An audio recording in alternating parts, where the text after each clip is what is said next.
Hello and welcome to Gender Agenda Town Hall series on AIT. My name is Adora Sydney Jack, your host for this series. Remember, you can always join us on all our social media handle as displayed on the screen that will come up shortly. Follow me on Twitter at Talk to Adora and also catch us live at AIT Online.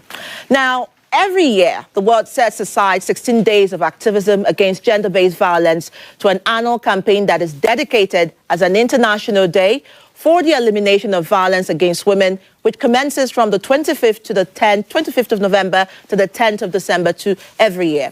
To commemorate this year's 16 Days of Activism, this special trilogy edition of the Gender Agenda Town Hall series will be engaging gender and public policy experts, stakeholders, and policymakers from the 17th, which is today, to open up the discourse. 24th to flag off the commemoration and deepen the discourse around our core theme, and 1st of December to highlight and bring key recommendations to the issues as unveiled around the subject areas. Now, the theme for this year's Gender Agenda Trilogy Town Hall series is the 5 gender bills, review, policy implementation, and of course, the way forward. As early as 8 a.m. on the 2nd of March 2022, Nigerian women converged at the gates of Nigeria's parliament in what is still referred to today as the mother of all protests, to protest their decision to vote against the adoption of the 5 bills. Now, these 5 bills include 1, a bill to create additional seats for women to increase women's representation in the National Assembly. 2, a bill to enable Nigerian women to transfer citizenship to foreign husbands, a right that every Nigerian man married to a foreign spouse enjoys. 3, a bill to ensure affirmative action of at least 35% in political party administration and appointive position across federal and state levels. And 4, a bill to provide a minimum of 20% of ministerial or commissioner nominees for women. And 5, a bill to allow a woman to become an indigene of a husband's state after 5 years of marriage. However, the House of Representatives, in their own ways, rescinded its decision on 3 of the gender-related constitution alteration bills. Hassan Faluta, APC Jigawa, then moved a motion to rescind the House decision on the following bills, which are a bill to expand scope of citizenship by registration, affirmative action for women in political party administration, and provision for criteria to be an indigene of a state in Nigeria. Now, this was done shortly before the exit of the 9th Assembly. Of course, they have kissed us goodbye. Well, in this 10th Assembly, the Deputy Speaker of the House of Representatives, Benjamin Kalu, has said the House of Representatives would revisit 5 rejected gender bills while assuring that the 10th House would work towards getting presidential assent for them. Kalu gave the assurance when the Women Advocates Research and Documentation Center, Womanifesto, and other gender bill response cluster members paid him a courtesy call in his office at the National Assembly, Abuja.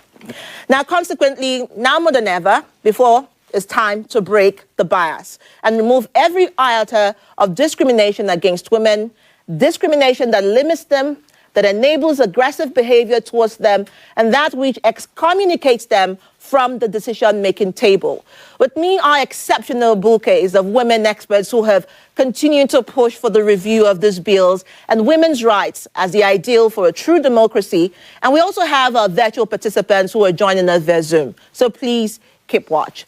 Our era of speakers on this particular episode are Abiodun Esiet, who will join us virtually. She is the SSA to the President of Nigeria Community Engagement North Central Region. Mrs. Adedayo Benjamin's Lani, Mandate Secretary, Women Affairs Ministry, FCTA. Dorothy Njemanze, founder, Dorothy Njemanze Foundation. Angela Wen, Executive Director, Inclusive Skills. And, of course, Adenike Alauba, Programs Director, Datafied. And we also have our Bossade, George Organ, Women in Leadership Advancement Network, Willen. So it's going to be a bumper package. Just stay tuned. We will take a break, bring you that match in front of the National Assembly, and we'll come right back to kickstart the conversation. Just stay tuned. Macha,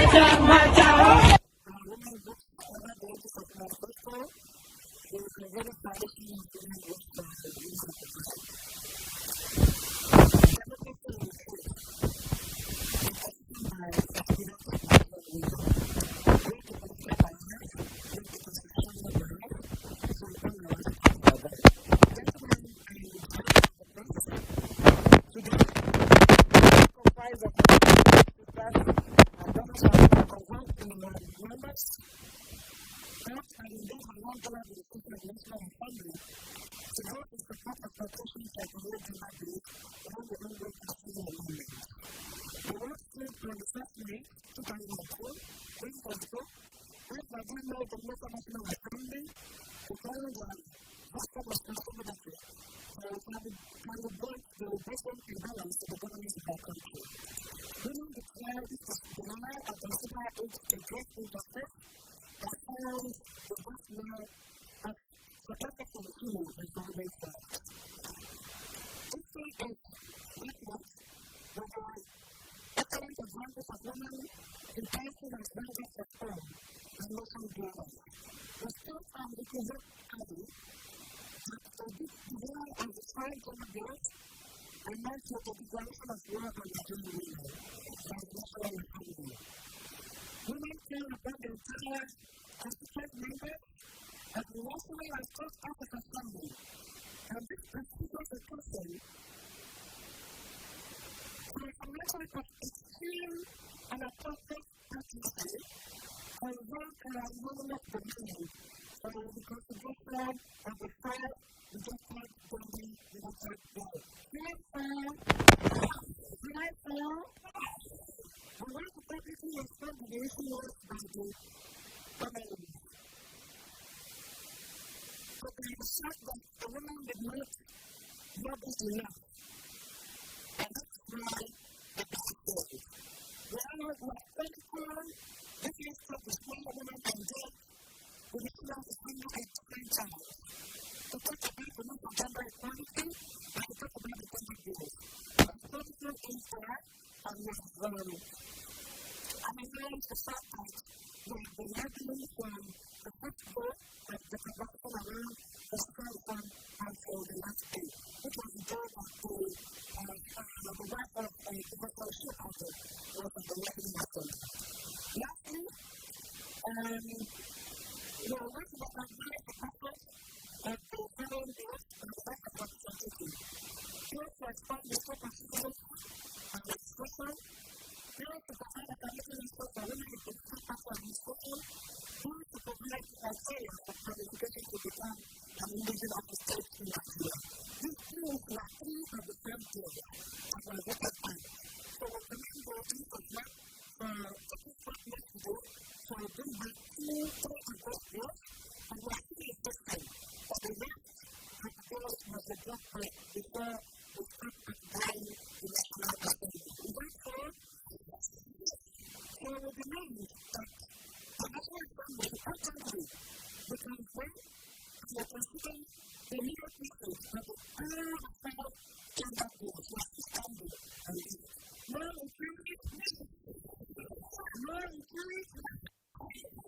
It's not easy to rescind decisions, but they came up that there are certain provisions that must be rescinded.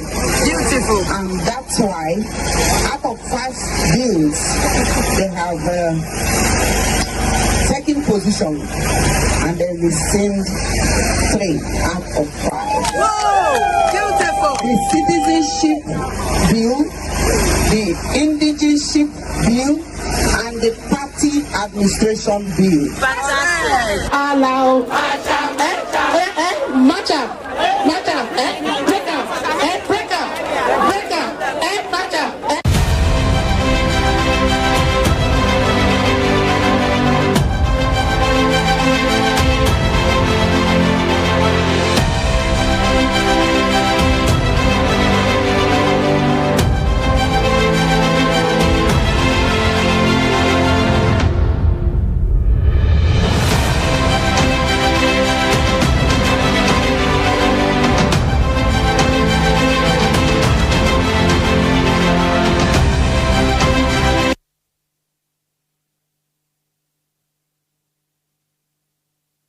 And yes, indeed, it's my delight to introduce the Minister for State for Labour and Employment. She was the last person who spoke to us as female parliamentarian in front of the National Assembly on this live when the women protested. And we have her live here in the studio. And I wanted to do the credit to make sure that we have an applause for her, because from being a parliamentarian, she went on to become a Minister of State for Labour. And the race is still on, right, guys? Yes, it is. Fantastic. Yes, so let's get right into the conversation. And I will start with you, Honourable Minister. You were chuckling when you heard, no retreat, no surrender, match up, break up, match up, break up. Well, we haven't broken the walls yet, but we shook the gates. And now today, you are now a Minister for Labour for State. Now, you watched that, and you were first woman, Nigerian, before even a public office holder.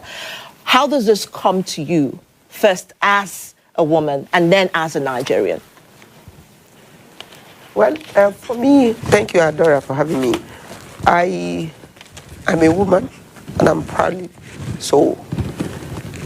Growing up, seeing the level of discrimination, seeing that I attended the same school with the boys, and in class, nobody was saying, okay, I can't come first because I'm a woman. And being in a class where you have boys and girls, and most times the girls comes first. And then when it gets to decision making and they say, shut up, you're a woman.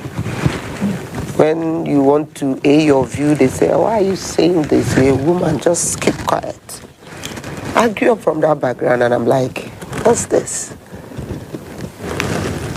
I had a stint in executive starting as commissioner. And in executive council, when you want to talk, people are like, why is she even saying that? Don't she know she's a woman? So it clicked. Thank God, 2007, I came to Parliament. So I had some experience of what I want to achieve. Number one, all the bills that will touch humanity. Because I believe that's the place you can stay to change things, to change narratives. And having also participated at the local level when I was local government chairperson, I also experienced a lot of things. And everything revolves on the fact that women are not being given the chance or the opportunity required, irrespective of how intelligent you are, how hardworking you are. You have to work like 10 times more than a man. A man doesn't need to work. He just jogs, and that's it. And a woman, you work sleepless nights, day, read, prove yourself, and yet people are just ganking up just because you're a woman. And I believe that going forward, if you want women to be in position, there must be legislation. I came in 2007. I was chairperson for women in Parliament. And part of the role is to make sure that you have enough women in Parliament. Because every time we bring bills up, it will just die from first reading. Once they see it in other paper, constitutional point of order, there shall be no discrimination. So it doesn't even get to second reading. It doesn't even get where people will discuss it. There's no discussion anywhere. So tried in that sixth assembly. I came in sixth assembly. Nothing worked. We were 30-something. The number dropped. Came 7th assembly, same story. Then 8th assembly, we tried, like some male colleagues, to sponsor bills relating to women. All the 5 bills had come in and out, in different forms, in different subheading. And then it's here. We've been through all this while. And so I believed, from my experience, that listen, this thing has to be justice according to law. If you keep lobbying, the more you lobby, the more they get very vicious. Why do you even have voice? The more your voice is raised, the more they even form committees against a single person that is a woman. I know what I passed through in the last 2 years. Several committees were formed just to shut me up. Okay? And so there is no way out apart from having legislation. Because the truth is, if you want to get bills passed, you have to have the number. The experience on additional seat bills speaks volumes. The former speaker, the president of that was a co-sponsor. You are saying 77 people signed. It was 100 and something men that signed to that bill. Okay? So, if not about bias, it would have passed all the bills. But you see that the day of voting was a different ball game. And how we came up with 77 as against 100 and something that signed the bill, and how all these other bills, citizenship, indigenship, failed, is still something shocking. But moving forward, you've been through it all. All of you, you came to National Assembly, and we decided that, okay, these ones that are not anything... That is not threatening. That's not threatening to anybody. For their ego. Exactly, because I don't know why I will marry to somewhere, and I'm not going to claim citizenship of that place. Citizenship of that place. Why? I'm having children there. They are growing up there. I'm contributing there. I've even left my family. What's wrong with that? And somebody, what is good for a man is not good for the woman. It's not threatening to anybody. And about additional seat bill, the problem is that because people were saying, oh, Nkiru, you want us to leave. You want to reply. I said, listen, when we started this, we said, listen, some people are going to be senators. Why don't we deliberately say any seat that somebody is moving to Senate or governor, give it to a woman? In that way, you're not replacing anybody. If you come like now, if people come and everywhere is full, you can bring the additional seat. And so when I mooted the idea that, listen, you're not being threatened, let's get additional seat. Forget about the funding, let us even try. Everybody say, hey, if it's additional, okay, so it's not going to affect you. Yeah, we agreed. And so people signed to it, and the lobbying started. But what happened? So the truth of the matter is that no matter how long you hold town hall meetings, no matter how long you lobby anybody, it has to be legislated on. Because somebody may like more women in parliament. If it's not legislation, another government will come and make sure that no woman makes it to primary level. All right. Okay. Let me come in here quickly, Right Honorable, and come to Honorable herself, Madam Adedayo, because she ran, of course, at some point to be a senator of the FCT itself, and we saw how vigorous her race was. And of course, you know she would have won if she got the primary. She's not given up yet. But in the meantime, you are now Mandate Secretary, Women Affairs, FCTA. Like many people refer to it, the Tieroba, secretariat. From that journey to now, I mean, there must have been a roadmap of emotions, from coming out of it, from healing from it, from talking about it, from still getting through it to here. I know that you had several layers of questions asked. But she's Adedayo, why would she want to represent the FCTA? How long has she been here? The issue of indigenship must have come in the conversation while you were running.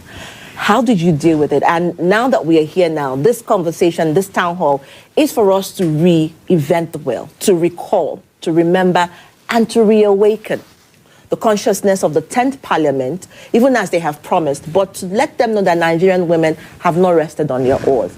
But how far so far, and today?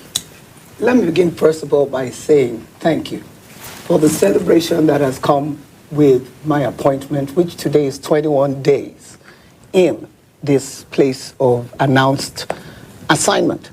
And what has heralded this, of course, is the fact that there is a hope that has extended beyond it's just being about politics and policy, but it has connected with me, not because I am Adedayo, but because I represent a billboard of something for women who haven't just fought, women who even are on the sidelines watching. But something about the fact that I stayed in it, I stayed with it, I've emerged with it, and I've come in the FCT to this place with it. You asked a question about the emotional journey. No. Women don't waste time with emotions. When you're in politics, you're a woman at war. You're a woman at risk. You're at war. You're a warrior. WAR, woman at risk, but war with it. War with your risk, because I'm an entrepreneur. Any real entrepreneur, the power of entrepreneurship, innovation, and the delivery of results beyond the call of duty by your client expectation is the fact that you take what is a risk and you push it to the ultimate best delivery of their output. So be intelligent with it. What I learned to work is the collateral of emotional intelligence. We need to become a more responsive tribe of politicians, policymakers, advocates, and women sitting watching television, but carrying your opinion beyond just a sitting room back seat or bedroom position to make your bedmatics a discussion and a conversation that begins to rearrange 100 and something question mark men, not just in the National Assembly. If 100 and something men voted against affirmative action, they were our fathers, our grandfathers from the grave. They raised them up. They were brothers. They were bestos. They were men. But you know what gives me that sense of confident, renewed hope? Not just the fact that I've been appointed with this as an assignment, but the fact that the Right Honorable former Speaker was the one of the few, the ones that voted for gender affirmation. Yes or no, ma'am? Now, what I had said then, and I will restate now, is maybe we shouldn't have spent so much time shaming the 100 and something. We should have spent more time profiling and faming the few who did. And if I've got one foot in the door, in the presidential door, then that's all I need to have from a foothold, a stronghold. So yes, my expression therefore, experientially for every woman is this: whoever we are, she who dares wins. We are called right now to give what is a very unique opportunity to every other woman's opportunity. In the place, I love what you said, Ma, you talked about the fact that the additional seat bill and all that. So we're resetting the seat of women with women who are not in seat, but can reseat mindsets. Absolutely. It works with the mindset. It's not about the agitation, because just like we've heard the Honorable, permit me to say the Right Honorable say, because right now where she is, she represents. It's not just about labor. It's about the fact that she has a visible profile and has become that voice with which to give us the gravitas and the veritas, to push and to bring pedigree to the power of our purposeful direction. So don't agitate. If the men said we didn't lobby enough, okay, give us the differentiation. Because I heard what you said, I won't repeat what you said. But when she heard that comment, she said something. It wasn't so much derogatory, but what she said was the fact that that is a derogatory statement, to say we didn't lobby enough. But I will say, okay, fine. The women who were at the gate needed to be positioned at the gate, but we did need to have women who were in there and were now pushing it a little further and a little more further. Like I said, we need to rework our strategies. I'm okay. The old boys network works, but you know what? The new girls network can work better. Absolutely. All right. So let me come in here, the new girls network, and re-strategize it. I come to you, Angel, before I come to you, Dorothy. And I saw you day in, day out, sitting in the sun 2 weeks in a row. When they tried to push the case against you, you barged in, you made sure you rolled in, got into plenary, watched the votes count, or didn't count. Now we're here again, we're having this conversation. She has said strategy, it's time to re-strategize the new girls club against the old girls, or should we say collaborating with the old boys club. Where do you think we need to take this conversation next? Because, as a woman with disability, the voice is also going to be louder and more emphatic. And the fact that you must also have your voice on the table. How do you also look at this? Thank you so much, Adora. Thank you for this opportunity. I must confess that the 5 gender bill currently under review in Nigeria has a great impact in the lives of women with disabilities. So we need to ensure that these bills are inclusive so that the women with disability voices can be heard. So in this aspect, we need to come together to advocate for inclusion of policy making process so that it will be accountable. So now, under the indigenship bill, which is very unique and a harmony in this country, because Nigeria can do without this because we are diversity. As a woman with disability from another state, married to a man from another state, you know what that means. Disability, discrimination is there. Marginalization is there. So if this bill is being passed, we have a woman with disability have a voice in her husband's origin states. A woman with disability who is looking for employment will have a voice because of the indigenship bill. Once after 5 years of marriage and the bill is being passed, a woman with disability have a voice. If her name is being shortlisted for this opportunity, she will have a voice. All right. Let me come to you, Dorothy. I hear what she says loud and clear, and I'm sure you get it. First is not the fact that, you know, you're looking at inclusion, you're also looking at in between the lines what that spells for that particular community. I know Auntie D here has said, no, don't agitate, but you are an agitator. And you have continued to be one, but for the right reasons. We come to the space where everyone looks at this just as a rights problem, but we want to look at it as a violence problem, emotional violence, exclusion violence, physical violence, because then you have politics in it, you have abuse in it, you have trauma in it.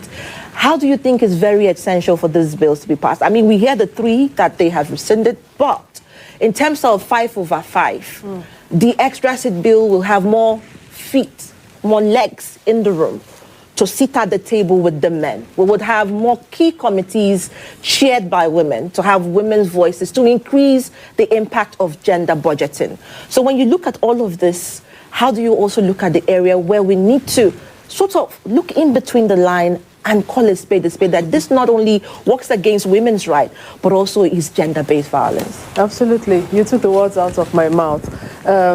I'm one person that would never sugarcoat what constitutes violence. And we heard from the 3 powerful voices before mine, and each of them lent to real-time testimonies of violence they endured and are facing right now and have opportunities to rewrite the course of. So we can't say it enough. Refusal to ensure that those bills are signed immediately. I'm talking about the signing, which rests with the presidency. Refusal to ensure that that has happened translates to gender-based violence. There are no 2 ways to it. Let's do a little backtracking. Nigeria is the first country to be pronounced guilty of gender-based violence by a court at all in the Dorothy Njamati and 3 others versus the Federal Republic of Nigeria case. I think it's a very shameful thing. And I think that we have so many opportunities to rewrite these wrongs in the sands of time. We go about to the different places to give state of how human rights is being protected in Nigeria and how women's rights are being protected. But these are concrete things that women can latch onto. If we miss it with the elective positions, appointive positions, how do we hold accountable those in charge of, appointive positions? A lot of lists of boards have come out. How many of the lists took into cognizance the representation of women?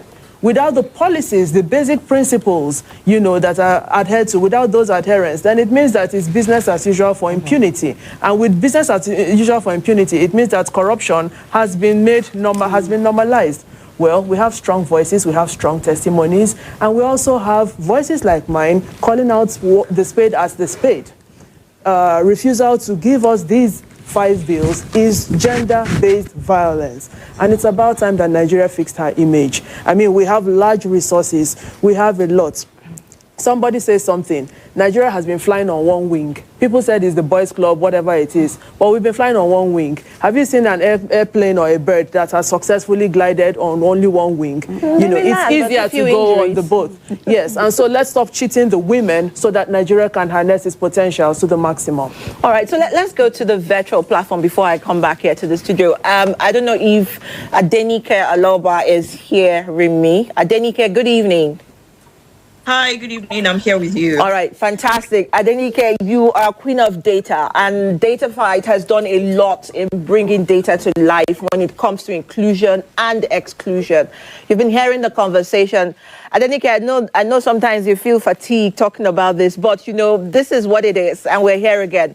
Tell me exactly how, this information will help to shape. And secondly, data that we have on women's inclusion, so far so good, even with the recent administration, isn't it an emergency to revisit these 5 gender bills so that we can fill the gaps? Thank you very much, and it's a pleasure to be here, and I'm inspired by everything I've been listening to, just everybody's journey, and it's testament to how much dedication there is to ensuring that there is this inclusivity, this diversity we're talking about in our country, and in governing everyone who lives in this country, which includes women. And yes, clearly, I mean, I think we've been at emergency level for a while. I think we've had an emergency for a while, but seeing just 19% representation in the president's selection of his cabinet, and seeing just the less than 5% representation in National Assembly, not to even begin to talk about the state assemblies, it is dismal. Here's the thing, though, and permit me to kind of pivot a little bit and begin to sort of examine what else we can do, and I'm all for, look, some of us have to be aggressive, some of us are going to do other things, some of us have to do advocacy. All of these hands are needed, but I think that we might be missing something very important, and it's the power of narratives, it's the power of storytelling. And I feel like perhaps we need to examine how we're framing this narrative again. And when we examine how we're framing the narrative, we can then begin to question how do we translate this to something that everybody in every corner knows and is aware that this is an emergency. Here is the thing. It is in rooms like this that we hear and we see people, and clearly the people in this room right now, both virtually and in the studio, are people who are concerned, who have been fighting for this for a very long time. How do we make sure that it's an emergency to everybody? See, we could have this conversation back, and we have been having this conversation. Look, this data that we keep talking about, we've been talking about it for years. And this is my challenge. How do we create a narrative that is so compelling that it is undeniable, it is unrefutable, and you can't pretend you're not here? One of the things that is happening right now is that there's a lot of almost ambivalent conversation beyond clear circle. It's a bit of ambivalence. There's a bit of, oh yeah, the women, we get it. You're almost. I don't want to label it what it's not. The word coming to mind is almost a kind of benevolentism. We get you. We know what you want, and so I think that we need to take this data that we have and take the stories that we have, because they're real. We need to mix and match and create a compelling narrative. That's okay. One other thing that I think is important is that this conversation has to become local. Absolutely. It can't be just here where we're just, it has to, the gender conversation has to become local, on the mouths of everybody, because until it becomes an emergency to everybody, in 4 years' time, we'll be here again having conversations about how All these right, bills have not Adenika, been let me just come in here quickly because of time. I know I hear you say localize the conversation, power of storytelling, the narrative. I know Mama Agenda likes that. I'm going to come to her in a bit. But, you know, just before I go to Abosade, can you hear me? I hear you loud and clear. Come to you because what I want to get from you is that you are really in the space for storytelling. You're in the space for changing the narrative. And, you know, I see what you're doing with Willen and, you know, how you are speaking to the issues, getting women involved. The voices are changing and they're louder. However, is there a way to say what we are saying in a different way, or do we continue to speak in that format with a different language? I'll come to you first, but let me get your response, right, Honorable. You wanted to say something. Yeah. Please, quickly. Let me say something. You know, it's good that we are starting early. You know, usually when the constitutional review starts, we are running against the time, and then somebody will give you an excuse, okay, they can't finish it. So now that we are starting is a very good time. And of course, you should know that the current president, President Tinubu, has one of the 8-point agendas, the one that is inclusivity. And that means that the government, ab initio, agrees with everything we've been saying, that there should be inclusivity in everything. Okay. And so now that we are starting now, not just holding on National Assembly, we should also hold on executive. These bills can come as executive bill. That means you have gotten in the buy-in of the government. Then they will still send it to National Assembly and they will do the needful. So I believe that moving forward, we should think outside the box. We should not do the same thing all over again and expect this different result. So the Young Girls Club, which you are heading, I'm not a head girl. should start now to lobby the ministers. Okay? And I'm sure that the Women Affairs Minister can help in a lot of ways, and all of us women in the executive. Absolutely. You understand? Because the truth of the matter is, it's not just about us. I've had my 16 years in the parliament. Okay, let me just hold your thoughts there. And let me say something. Okay. The girls are looking up to these bills, because if not, the kind of violence that is ongoing, the kind of emotional trauma, the kind of violence against the women, in even the girls, will bar them from even having 1% in the coming years. So now is the first year of the government, so we should also start lobbying the executive so on time, so that before you talk about constitutional review, the deal is done. Has been done. And then this government will be able to sign it into law, because I believe that legislation is the way out. It's the way out. Abosade, well, coming back to you, storytelling and championing the voices, advocacy, how are you able to speak to this space? Because, you know, I hear every time when I see those rhetorics that you put up on social media and in your conversation space, one of the things I hear is that it is now, and it is now than later. So let's look at storytelling. What kind of conversations should we be having going further? I mean, as Dayo has said, we strategize. She has said timeliness. Perhaps we look to an executive bill. How do you respond to this? So thank you very much, Adora, for having me, and it's such an honor to be in great company. I think this is one that gives me sleepless nights, and the argument I always make is that even if we had legislation tomorrow, and I absolutely agree with Right Honorable Onyejocha that we need legislation, the perception that Nigerians as a people have of women as leaders is not one that can be legislated, right? So that's where this power of storytelling comes in, and we have to start to change the narrative. I give you one anecdote. Everybody I have met, without exception, believe that their mother is the best thing that happened to their family. They say things like, she's the pillar of the home. And the question I ask is, how come that same mother cannot be your leader. And oftentimes there's a gap in perception, right? So to your point around storytelling, and I think to what Adenike said earlier around we need to make this a problem that's not just a problem for those of us who are already in the trenches advocating, understand it, but actually the problem of the man on the street who tells a woman, I can never vote for you, right?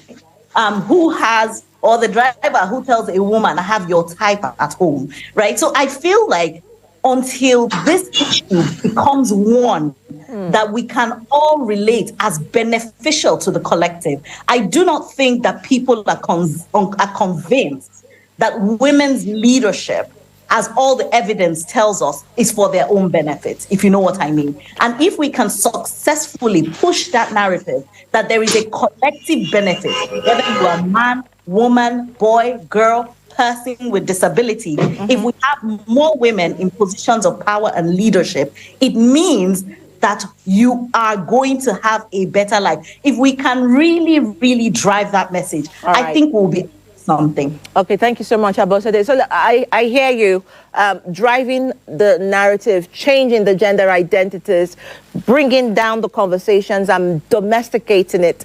Let us start to have these conversations in our homes, in our schools, in our communities. I hear you loud and clear. And Abiodun, if you're there and you can hear me, thank you so much for joining us. I'm coming to you, Abiodun, if you're there. Good evening. Yeah, I'm here. Okay, thank you so much. Now, of course, your story is one that I love to tell when I get the opportunity. You have been in the roundtable on AMAC, you have run elections, you have represented the country, you have been the voice, you know, in spaces where Nigeria thought it wouldn't have a voice. Now we are back here, you were on the streets, you were in front of the National Assembly, you marched day in, day out, and we're back here again. I mean, we've heard Antidial say re-strategize. Honorable has said, well, we are right on time. We are starting on time. But then, of course, we still need to legislate. How do you look at this in terms of the fact that, one, the language of strategy? What do we need to be saying?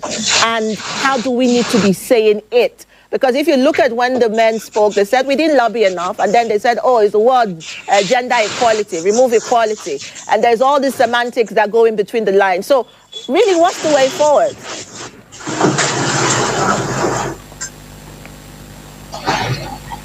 If you can hear me.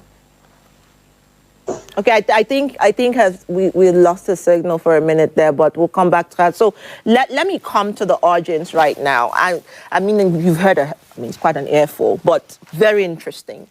I'll start with you, Mamaine. This is your tough, and you have been in this conversation and this space for as long as I can remember. But then we're always here. Isn't it time to move past this? And you've heard some of the recommendations. What do you then say to localizing the conversation so that the common woman at the rural level begins to own the conversation? Please. Thank you so much. For me, thank you so much, Adora. Thank you for all the funders.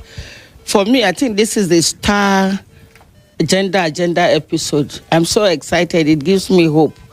What else do we want to add? I want to add that let us look at what we can do in terms of political regress from the violence women have suffered. Let me start from recently, let me say 2007.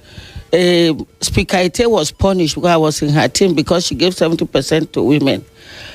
Senator Olujimi was punished because she pushed gender and equal opportunity bills. Honorable here was sufficiently punished. You can see the technicality that is involved in her case. So she has been our star member, star representative, star parliamentary ambassador. She was punished because she pushed hard the 111 representatives bill, the special bill. It happened. And also know that Ambassador Koyo Toyo was punished severely because she mentioned workshop materials, and we were curious, wanted to know why workshop materials would be in the budget. So you young people, thank you so much. We know how much our sister, Senator, she would have been in the Senate by now, and there would have been a difference. she was punished too. So how do we bring the people who punish them to book? You younger ones, like our Honorable has said, you have the fingers, you have the wide world in your fingers. How do you help us to be able to bring these people to book? Thanks for holding them accountable. Please help us. Okay, thank you so much. Let me bring the arts in here because we're slowly going to round up. Bikia, I would want to speak to you about the power of film in shaping narratives. There is nobody that does not have a social media handle or does not have an app that gives them the avenue to watch movies. And that's where a lot of storytelling comes in. You are in the arts, you shape stories, you are a documenter. How do we look at this space as essential? Thank you very much for having me here, and wonderful speakers, and quite a number of you I know, and you inspire me. I've followed you throughout the years. And for me as a storyteller, I think when she said power of storytelling, for me, that's the soft power that we can use to connect people. And I think sometimes we underestimate it. And I think for us as women in storytelling, in film, in theater, in music, we have a responsibility to be intentional about the sort of content that we are putting out, about the sort of stories that we are telling.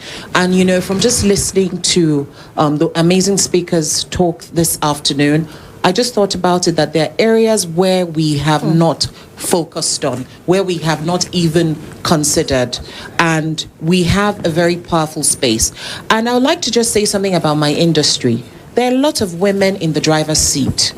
Nollywood exists today because of the sacrifices of a lot of women, and a lot of production houses. The biggest ones in Nigeria today, I would say 50% is run by women. So we're getting it right in that regard. And I think that we can do so much more.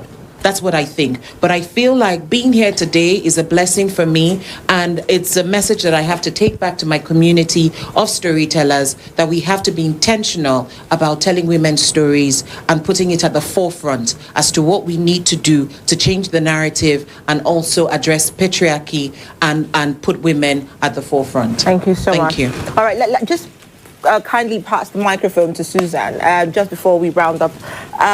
This is an ongoing conversation. We'll have another bout next week, and definitely the same team. But Susan, I come to you because, by December, the 5-year transition plan for the Disability Act comes to a wound up. And I've checked several places. I've taken walks through public health system. I'm not seeing any improvement. There is no transitioning going on.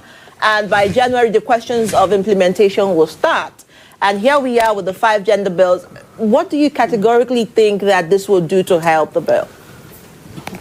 Thank you very much. Thank you for having me. Yes, by January 19th, the moratorium period will be over, and we should be able to sue people who do not comply. When we don't have access, I think we should start testing the waters, because our society needs to start embracing disability as the new normal. It's not an issue for charity. It's not doing the community a favor, because, we are first human beings before the disability. And so when these bills are passed, it means everyone is involved, everyone is included. And when everybody is included, everyone wins. Why would you exclude me because I sit on a chair, or because I can't see, or because of one thing or the other? It doesn't just, I don't know, but for me, it doesn't just sit well when people discriminate, because there's a thin line between having a disability and not having a disability. Some persons in the last 2 weeks didn't have a disability, but this week, as at today, the 17th, they have come down with a disability. And so when we start putting systems in place, it's not just for ourselves. We advocating are not advocating because we are going to get another disability, no. But we're advocating so that those behind us do not have to go through the struggles we did to get to this point. All right. So I think it's a step in the right direction. Okay, thank you so much. And Juliet, just before we skedaddle out of here, of course, you ran in the elections, in the past election, and I know that you're going to run again. I mean, we've had that conversation. But, you know, in terms of looking at the last off-cycle elections, I mean, Kogi, Bayelsa, and Imo comes to mind, the level of violence, the level of aggression, and the exclusion. I mean, I didn't see any female, you know, gubernatorial candidate to some extent. Perhaps we saw a few deputies. But in terms of political violence and saving women, really the agony of going through money politics, she has said, let us legislate. How do you think important this is? Okay, thank you very much for this opportunity, Adora. Like everyone has spoken, and every point is actually very unique because it's all about putting all suggestions together.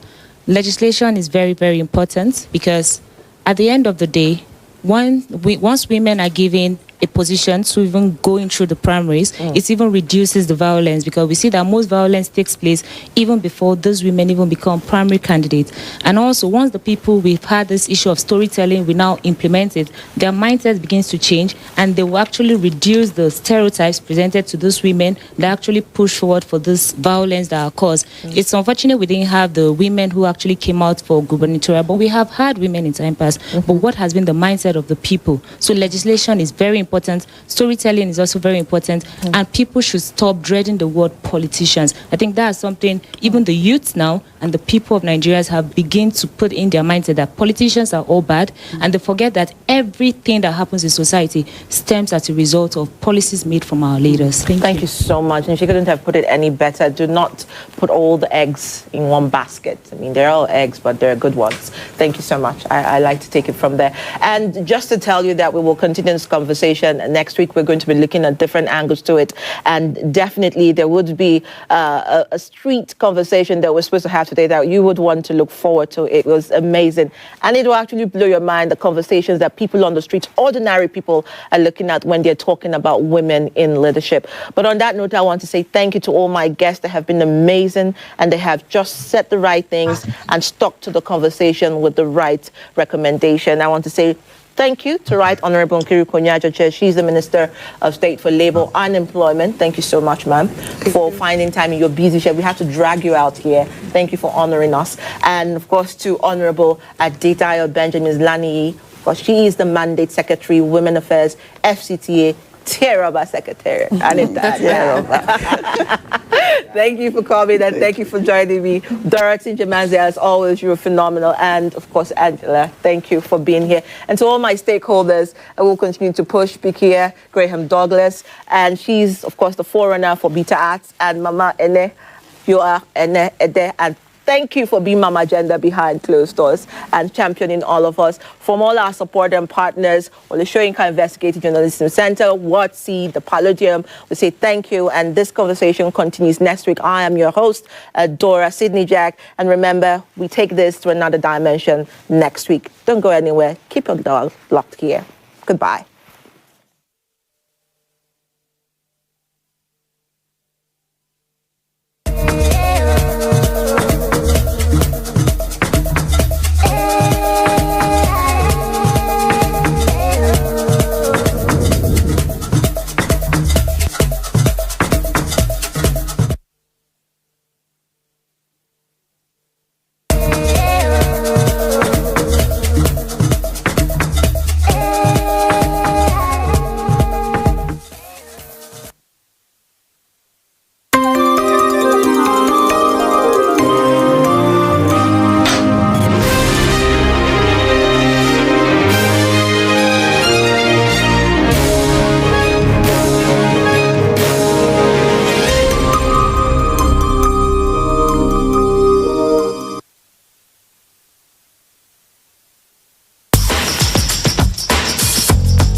Does not exist.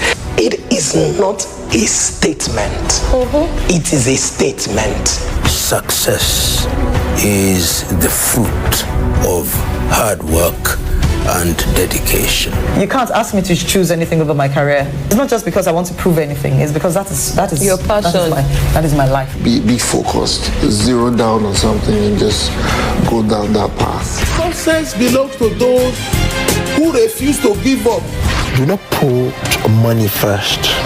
Put solution in front of everything you do.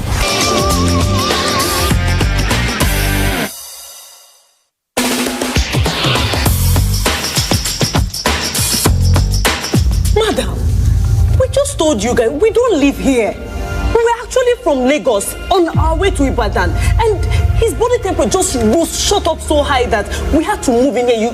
It's an emergency. What is it that makes you happy? Playing with watercolor on paper while you smoke your life up? Amazi, I am trying to tell you the truth.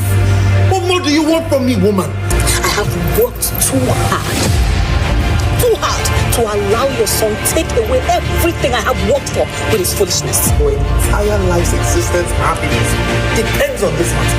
Your mother locked you in your own house. Madam Bintu Koka, is that your services will no longer be required here. Thank you very much.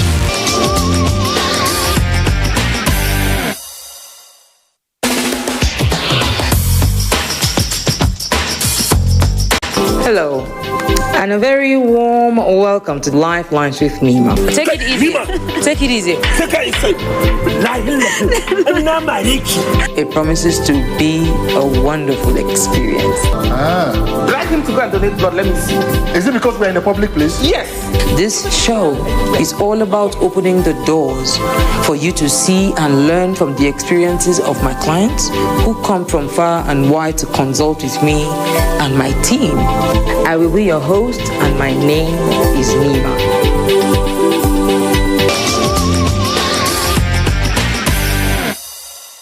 United States of America.